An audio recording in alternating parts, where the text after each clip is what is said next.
नमस्कार. मी सुजाता. सध्या महाराष्ट्रामध्ये सगळीकडे एकच विषय, निवडणुका.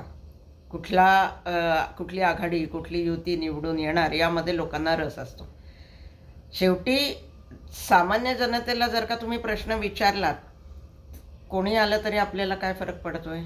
ही जी वृत्ती आहे ना, ही लोकशाहीला अतिशय घातक आहे. कारण असं झालं की लोक खरंच या सगळ्या तमाशाला कंटाळले आहेत. निवडणुकांची रणधुमाळी आणि लोकशाहीचा तमाशा या एका वाक्यात या सगळ्या व्यवस्थेचं आपल्या वर्णन करता येईल. तमाशाच मांडलेला आहे आपण लोकशाहीचा. जनतेला आज मी प्रश्न विचारते की तुमच्या एरियातलं कोण नगरसेवक आहे, त्याचं नाव माहिती आहे तुम्हाला? किती लोकांना आपल्या स्थानिक पातळीवरचा आमदार माहिती आहे? कोण कोण आमदार या 5 वर्षात आपल्या मतदारसंघात येऊन गेलेत? किती नागरिकांनी आपल्या स्थानिक नगरसेवकाला पाण्याच्या बाबतीत, रस्त्याच्या बाबतीत जी काय त्याची जबाबदारी असेल त्याच्याबद्दल तक्रारसुद्धा केली, प्रश्नसुद्धा विचारला आहे? किती लोकांनी आपल्या आमदारांना आपल्या समस्या सांगितल्यात? किती लोकांकडे आपल्या स्थानिक आमदाराचा, नगरसेवकाचा नंबर आहे की तुम्ही इमर्जन्सीला त्यांना कॉन्टॅक्ट करू शकता? या सगळ्या प्रश्नांची उत्तरं काय येतील? कदाचित नाही. मग लोकशाहीचा तमाशा अटळ आहे. वाईट या गोष्टीचं वाटतं की एका रोड हिट अँड रन केसमध्ये गृहमंत्र्यांना पुण्यात यावंसं वाटणं किंवा यायला लागणं हे लोकशाहीच्या म्हणजे जे आमदार आहेत स्थानिक, त्यांचं अपयश आहे असं नाही वाटत का? जे स्थानिक नगरसेवक आहेत, जे स्थानिक आमदार आहेत, त्यांची त्या भागातल्या सुरक्षिततेची, तिथे घडणाऱ्या घटनांची काही जबाबदारी आहे का नाही? पण नागरिकच जिथे इतके निरुत्साही आहेत की ज्यांनी लोकशाही ही बळकट करण्यासाठी कधीच कुठलेच प्रयत्न का केले नाहीत? कारण आपण समोर येऊन आपल्या लोकप्रतिनिधींना कधी काही प्रश्नच विचारत नाही. हो, बाकीचं सोडा. पुण्यासारख्या शहरात अनेक भागात साध्या कचरा पेट्या पण ठेवण्याचं स्वारस्य या आमदारांना नाही आहे, हो, इतकी नगरसेवकांना नाही आहे. तो कचरा असा रस्त्यावर वाहत असतो काही ठिकाणी. का नगरसेवक त्याच रस्त्याने जातात दिसत नाही तुम्हाला? आमदार त्याच रस्त्याने जातात दिसत नाही तुम्हाला? मोठमोठे आपण गप्पा मारतो, आपण कॅलिफोर्निया करणार आहोत, कोणाचं काय शांघाय करणार आहोत. अरे लायकी आहे का आपली ते सगळं करण्याची? हा आधी प्रश्न विचारा. कॅलिफोर्निया करताना त्यांनी काय काय कष्ट घेतले ते आधी बघा आणि मग इथं बोला. लोकांच्या आरोग्याशी सरळ सरळ खेळ असतो इथे. कचरा 2 दिवस नाही उचलला तर तो अक्षरशः रस्त्यावर असा पडलेला असतो. तो कुठेतरी वाऱ्याने इकडं तिकडं जात असतो. येणाऱ्या गाड्यांच्यामुळे तो कुठेतरी पसरत असतो. हे पुण्यासारख्या शहरातलं काही ठिकाणचं दृश्य आहे. पण तिथला आमदार आणि नगरसेवकच आपल्याला माहिती नसतो तर आपण विचारणार कोणाला?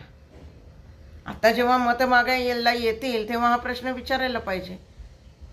शहरांमध्ये ठिकठिकाणी कचरा पेट्या असायला हव्यात की जिथं आपण आपला कोरडा कचरा, प्लॅस्टिक जे काय असेल ते टाकू शकू. एवढं व्यवस्थापन सुद्धा या लोकशाहीमध्ये नसणं, आणि ते सुद्धा 75 वर्षांनंतरची ही परिस्थिती आहे. ही आपली समाजव्यवस्था आहे. कारण आपल्याला त्या उकिरड्याचं, आपल्याला त्या गलिच्छतेचं, आपल्याला त्या अस्वच्छतेचं काहीच वाटत नसतं. हे आपल्या इथे असंच चालणार, हे आपण इतकं गृहीत धरलेलं आहे ना आता की आपल्याला कशाचंच काही वाटत नाही. फक्त आपण वैयक्तिक पातळीवर जेव्हा लोक भेटतात तेव्हा एकमेकांबद्दल तक्रार करत असतात. एकमेकांबद्दल म्हणजे पक्षांबद्दल, नेत्यांबद्दल. पण समोर येऊन कुणाला हे प्रश्न विचारावेसे वाटत नाहीत. हे दुर्दैव आहे.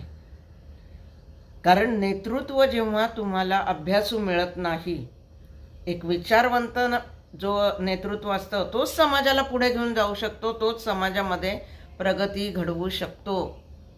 हे साधं सरळ समीकरण असतं कुठल्याही आंदोलनाचं. काल मी मंगेश साबळे या व्यक्तीचा, एक तरुण आहे, या नावाचा एक तरुण आहे, ज्यांनी मराठवाड्यात बरेच वर्ष काम केलेलं आहे म्हणा, अहोरात्र कष्ट घेतलेले आहेत. त्याला निवडणुकीला उभं राहायचं होतं आणि आयत्या वेळेला जरांगे पाटलांनी पाडून टाका, सगळे अपक्ष घेऊ नका, नावं मागं घ्या म्हणून सांगून टाकलं. आता त्याला निवडणुकीच्या आधीच खात्री पटली आहे की आपण पडणार आहे या निवडणुकीत. मग ज्यांनी तिथं पैसे घातलेले आहेत, आपले दिवस तिथे वाया घालवलेले आहेत, कष्ट वाया आता मी काय करू हा प्रश्न तो त्यांनाच विचारतोय प्रसार माध्यमातनं.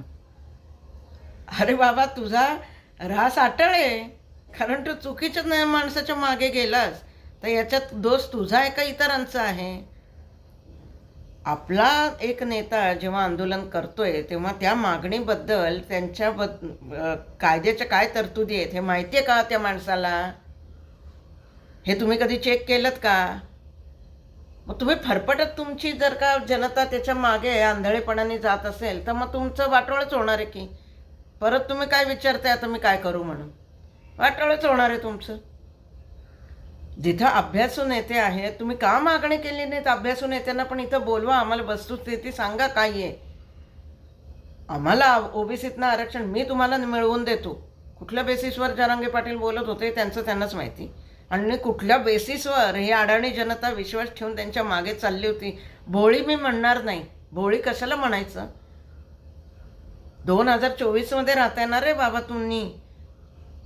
एवढी प्रसार माध्यमं आहेत, एवढ्या गोष्टी तुमच्याकडे, स्मार्टफोन असतात, ही माहिती तुम्हाला घेता येत नाही? तुमच्या समाजात सुद्धा अभ्यासू नेते आहेत, त्यांच्या मुलाखती ऐका, ते काय म्हणतात ते बघा. आंधळेपणाने बरं प्रसार माध्यमांनी सुद्धा या अशा अभ्यासू नेत्यांना जास्त प्रसिद्धी दिलेली नाही. त्यांना कशात इंटरेस्ट? गदारोळ माजवण्यात, कारण वरनं कुठनं तरी त्यांना सुद्धा निधी येत असतो. त्यामुळे प्रसारमाध्यमंही तसलीच आहे तिथली. त्यामुळे जनतेचा हा जो ऱ्हास आहे ना तो अटळ आहे. कारण तुम्ही स्वतः डोळे उघडून आणि डोक्याचा वापर करून वागलं नाही तर तुमचा ऱ्हास इथे अटळ आहे. तुमच्या हातात काहीही येणार नाही. आणि हे मी माझ्या पहिल्या व्हिडिओमध्ये फेब्रुवारीमध्येच सांगितलं होतं, मराठा कितीही एकत्र आले तरी तुम्ही पुढे जाऊ शकणार नाही, का तर तुमच्याकडे नेतृत्व विजन असलेलं नाही. ही वस्तुस्थिती आहे. त्यांचं खरं खोटं काय ते तिथल्या तिथे समाजासमोर आलेलं आहे. जरांगे पाटलांनी सांगितलं की समोरच्याकडनं यादीच आली नाही. अरे त्यांच्या यादीवर तुमचं कशाला लढणं अवलंबून पाहिजे? मराठा आहात ना तुम्ही. सुरुवातीला म्हणताय 92 जागा आम्ही लढवू, 92मध्ये आपली वर्चस्व आहे, आपल्या 92 जागा सहज निर्माण होऊ शकतात, निवडून येऊ शकतो आपण, आमदारांना निवडून आणू शकतो. 92वरनं तुम्ही डायरेक्ट एकदम 10-12वर आलात आणि नंतर 0वरच आलात डायरेक्ट. मग कुठली वक्तव्य करून तुम्ही जनतेची दिशाभूल करत होताय? जनता विचारणार आहे आता, आणि ते तरी उत्तर देणार आहेत तुम्हाला. वाट बघा. कोणी काय, त्यांना आपल्या समाजाची दिशाभूलच करायची आहे ना, तो माणूसच अशा वक्तव्य करण्यात गुंग असतो. सतत बदलत्या मागण्या. महाराष्ट्राच्या नशिबी पण दुर्दैवाने सुरुवातीला असंच नेतृत्व आलं. उद्धव ठाकरे, ज्यांना प्रशासकीय कसलाही अनुभव नाही, त्यांनी आले काय केलं तर पहिलं जे 14च्या नंतर जे निर्णय घेतले गेलेले होते त्याला पहिली स्थगिती लावून टाकली. का बाबा? तू पण अभ्यास कर. त्या योजना जर का जनतेच्या भल्यासाठी असतील तर त्या रोखण्याचा काय अधिकार आहे तुम्हाला? विचारलं कुठल्या अधिकाऱ्यांनी? विचारलं कुठल्या नेत्यांनी? विचारलं कुठल्या विरोधकांनी किंवा जनतेनी? का गदारोळ तुम्ही उठवून दिला नाहीत त्याबद्दल? का गप्प बसलात तुम्ही? आज महाराष्ट्र राज्याची ही जी परिस्थिती आहे ना ती तोंड बंद ठेवल्यामुळेच आहे. लोकसभेच्या वेळी हा एक नॅरेटिव्ह पसरला गेला, संविधान बदलणारे. काय संविधान कशाला बदलायचे? ते एवढे लूपहोल्स आहेत त्याच्यात. संविधान कधी कोणी बदलतं का? फार फार तर त्याच्यात सुधारणा केली जाते. स्वतः उद्धव ठाकरेंनी हे उदाहरण समोर घालून दिलं ना तुम्हाला, की निवडणुकीला युती एक करायची आणि निकालानंतर जनतेने जो कौल दिलेला आहे त्याला पार हारताळ फासायचा आणि माकड उड्या मारत दुसऱ्याच पक्षाला जाऊन मिळायचं आणि सरकार स्थापन करून द्यायचं. या विरोधातली एकही तरतूद ज्या संविधानात नाही त्या संविधानाने हा आता एक पायंडा घालून दिला आहे की तुमच्या हातात काही नाही आहे की तुम्ही कुणाला निवडून आणायचं. तुमच्या नशिबी कोण येणार आहे हे ते ठरवणार आहेत आता. ज्यांना आपण निवडून देणार आहे फक्त. बाकी नगाला नग तिथं कोणतरी बसणार आहेत आणि आपापसातले स्वार्थ साधून एक सरकार स्थापन करून आपल्या डोक्यावर येऊन बसणार आहेत. आता हेच लोकशाहीचं आपल्या भविष्य आहे.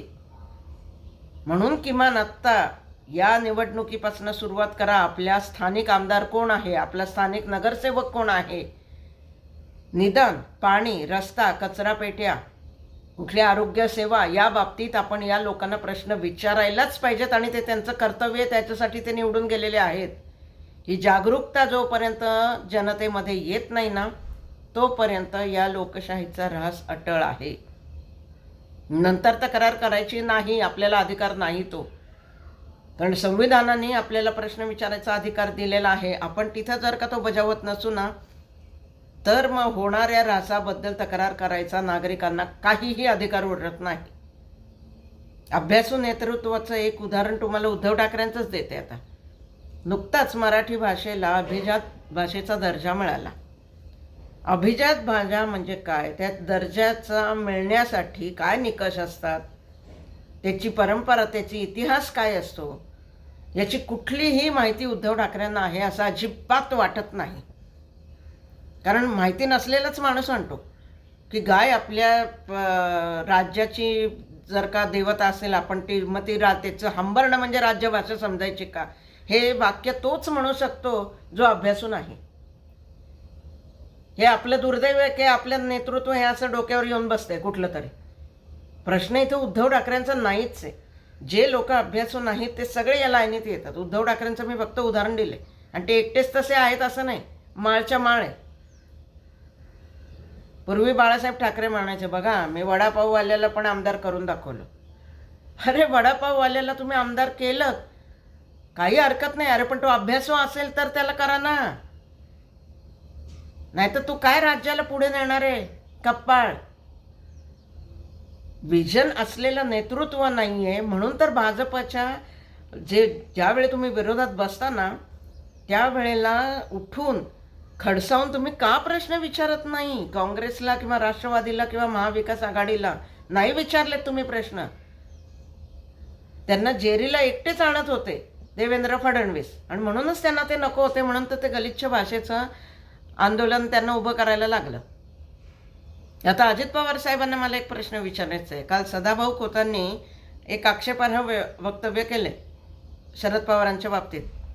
एक व्यक्ती म्हणून मी शरद पवारांचे समर्थक असो नसो काही असो, एक ज्येष्ठ नेता आहे, एक वयस्कर नेता आहे, कोणीही नेता असतं कुठल्याही वयाचा, त्याच्याबद्दल ही भाषा आक्षेपार्ह खपवून घेऊ नका हे मी कालच्याही व्हिडिओमध्ये म्हणलं. पण मग पवार साहेबांनी म्हणजे अजित पवार साहेबांनी दादांनी हीच भाषा फडणवीसांच्या बाबतीत जेव्हा जरांगे वापरत होते तेव्हा का खडसावून नाही सांगितलं तुम्ही की गलिच्छ भाषा या राज्यात चालणार नाही. त्यावेळेला जर का सगळे नेते गप्प बसले असतील ना, मी कालच्याच व्हिडिओमध्ये म्हणले की आता ही राजमान्यता मिळाली या गलिच्छ भाषेला, आता ऐकून घ्यायचं. जर का पाटलांचं जरांगे पाटलांची ही गलिच्छ भाषा, गलिच्छ शिव्या तुम्ही ऐकून घेतल्या ना, का नाही तुम्ही खडसावलं, तर आता इतर लोक तेच अवलोकन करणार की राज्याचे नेते सगळे गप्प बसलेले असतात. आता समोर माईक आलाय, घाला कोणालाय काही शिव्या, हे तुम्हाला ॲक्सेप्ट करायला लागेल. कारण योग्य वेळेला तुम्ही विरोध दर्शवला नाही. आज चढाओढ लागली आहे, शिवाजी महाराजांचे पुतळे उभारते, कोणी म्हणते मी स्मारक उभारणार आहे. कशाला? अरे त्यांचे 2 गुण आधी आत्मसात करून दाखवा तुम्ही आणि मग स्मारकं उभारण्याची भाषा करा. एक माणूस शिवाजी महाराजांच्या पायी बसून गलिच्छ घाणेरड्या शिव्या देत होता, त्यावेळेला आक्षेप नाही घेता आला तुम्हाला? तुम्हाला वाटलं नाही हा महाराजांचा अपमान आहे असं? मी समोरून या गोष्टीचा विरोध दर्शवलेला आहे समाज माध्यमातून, यूट्यूबवरून. मग एक राज्यकर्ते म्हणून तुम्हाला वाटलं नाही की हे चुकीचं आहे म्हणून? का गप्प बसलात तुम्ही त्यावेळेला? स्मारकं कसली उभारताय? त्यांचं होत असलेला अपमान तुम्ही बघत बसता आणि नंतर त्यांचे पुतळे उभारून काय तुम्हाला भरपाई करायची का काय त्या अपमानाची? त्यांचं स्मारक आमच्या इथे हृदयात आहे जनतेच्या. माझ्या दृष्टीने तर तो एक राजा नव्हताच, एक देव आणि माणूस यामधलं जे समीकरण होतं ना, ते स्थान आहे शिवाजी महाराजांचं आमच्या प्रत्येक मराठी माणसाच्या हृदयात. त्याचा अपमान आम्ही नाही असं सहन करू शकणार, पण तिथं तुम्ही सगळे तोंड मिटून गप्प बसला होता. म्हणूनच आमचा हा आक्षेप आहे. राज ठाकरे म्हणतात की त्यांचे गड जे आहेत त्याचं आधी संवर्धन करा. येस, ही मागणी राज ठाकरेंची पूर्णपणे बरोबर आहे. आता मला समोर येऊन प्रश्न विचारायचा आहे तुम्हाला. पुण्यासारख्या ठिकाणी जिथे लाल महाल आहे, एक ऐतिहासिक वास्तू आहे, ती सुद्धा महाराजांच्या बाबतीतली, एक लावणी, एक तमाशा करणारी मुलगी तिथे रात्रीत शूटिंग करून ते समाज माध्यमात प्रसारित करते. काय तुम्ही केलं त्याच्या विरोधात? का तिचं नाव पाटील होतं म्हणून गप्पा बसलात तुम्ही? ही जी तुमची वृत्ती आहे ना, की पाहिजे तिथे गप्पा बसायचं, आपला स्वार्थ आहे तिथे, जात बघून, असं जर का तुम्ही केलं असेल तर ते आक्षेपार्हच आहे. पालघरसारख्या ठिकाणी भगवा वेश घातलेल्या 2 साधूंना एका समाजाने ठेचून मारलेलं आहे, ज्याच्या बाबतीत उद्धव ठाकरे म्हणतात की नाही ती चुकीची घटना, म्हणजे गैरसमजुतीतून तो प्रकार घडला. गैरसमजुतीतून कुठल्या आमदाराला चोपलं तर चालणार आहे का तुम्हाला? अरे काय ही नेतृत्व मिळत आहेत आपल्याला, आणि का गप्पा बसतात? कुठली असमर्थता आहे तुमची? अरे लाथ मारा त्या खुर्चीला, जर का तुम्हाला अगतिकतेमुळे जर का असली विधानं करायला लागत असेल तर. आणि राग येतो मला ते जनतेच्या नेभळट, जसे नेते आहेत ना तशी शेमळट इथली जनता आहे, की जे समोर येऊन आमदारांना, खासदारांना, नगरसेवकांना प्रश्न विचारत नाही की का तुम्ही हे चालवून घेतलं. लाल महालात यांना रात्रीचा प्रवेश मिळतो कसा? कळलं कसं नाही लोकांना? तिथं शूटिंग होतं म्हणजे 2-3 तर नसणार, कमीत कमी 5-7 लोक तर असावेत तिथे. मग अशा वेळेला कोणालाही काही वाटलं नाही? लाल महालात तिथं हे असला तमाशा चाललाय चंद्रमुखीच्या गाण्यावर, आणि त्याचं प्रसारण होतं आणि कारवाई होत नाही. कुठं घेऊन चाललाय हा महाराष्ट्र? शिवरायांचं नाव घेणं सगळ्या नेत्यांनी पहिलं बंद करून टाका. आधी त्याच्यातला एक गुण कुठला तरी आत्मसात करा, असं मी म्हणणारच नाही. आधी तर प्रयत्न तर करा, आणि मग त्याच्यानंतर स्मारक उभारण्याची घोषणा करा. नागरिकांनी माझी कळकळीची विनंती आहे, आता तरी तोंड उघडा. अजूनही दिवस गेलेले नाही आहेत. 20 तारखेला निवडणूक आहे. उमेदवार जे आपल्या घरात येतील, आपल्या बिल्डिंगमध्ये येतील, आपल्या परिसरात येतील, त्यांच्याकडनं पाणी, रस्ते, कचरा, आरोग्यसेवा याच्याबद्दल समोरासमोर व्हिडिओ करून घ्या की काय तुमची मतं आहेत. तुम्हाला वाटतं का की इथं कचरापेटी ठेवावी आणि ही आम्हाला मागणी करायला लागते, याच्यात तुमचं अपयश आहे, तुमचं इथं दुर्लक्ष होतं आहे असं तुम्हाला वाटतंय का नाही? हे समोरासमोर विचारा, व्हिडिओ तयार करा. ही आपली लोकशाही आहे, ती बळकट करण्याचा पहिली जबाबदारी ही जनतेची आहे. नेत्यांना आपल्याला दोष देऊन चालणार नाही. आपण फक्त मतदान केलं आणि नंतर आपल्या जबाबदारीतून आपण मुक्त झालो असं समजू नका. कृपा करून डोळे उघडे ठेवून मतदान करा. जातीद्वेष करणारे, धर्माधर्मात तेढ निर्माण करणारे, बेताल वक्तव्य करणारे, शिवीगाळ करणारे, कुठलीही भाषा समाज माध्यमांमधून किंवा जे माईक समोर आलं की वाटेल ते जे नेते बरळतायत ना, त्यांना मत देताना परत विचार करा.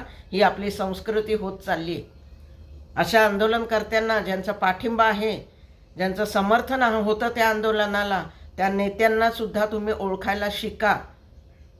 मराठा समाजाला सुद्धा माझं आवाहन आहे की अभ्यासू नेते निवडा.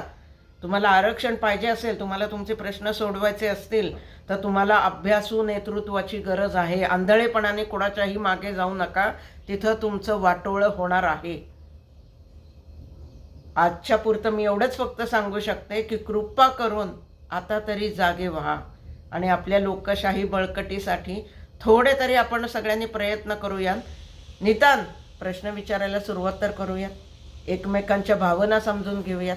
इथं कमेंटमध्ये तुम्हाला जर का माझे मुद्दे पटले असतील तर तिथे लिहा. तुमचे काही मुद्दे असतील तर तिथे मांडा. आक्षेप असेल तरीसुद्धा ते योग्य शब्दात मांडायला विसरू नका. हा संवाद कट्टा आहे, हा कुठलाही राजकीय पक्षाचं व्यासपीठ नाही. त्यामुळे जनतेला एक आव्हान आहे की जास्तीत जास्त व्हिडिओ शेअर करा, एवढ्यासाठी की प्रत्येकाला आपल्या भागातले, आपल्या एरियातले ज्या काही समस्या आहेत त्या इथं मांडता याव्यात, की हे आपण आपल्या आमदारांपर्यंत आपोआप या गोष्टी जातात. काळजी करू नका. समाज माध्यमांच्याकडे यूट्यूबवर काय कोण बोलतंय, कुठले व्हिडिओ पब्लिश होत आहेत, त्याच्या खालच्या कमेंट्स काय आहेत, याकडे सगळ्या पक्षांचं लक्ष असतं. म्हणून व्यक्त व्हायला शिका. आपल्याला एक चान्स आहे, तो सोडू नका.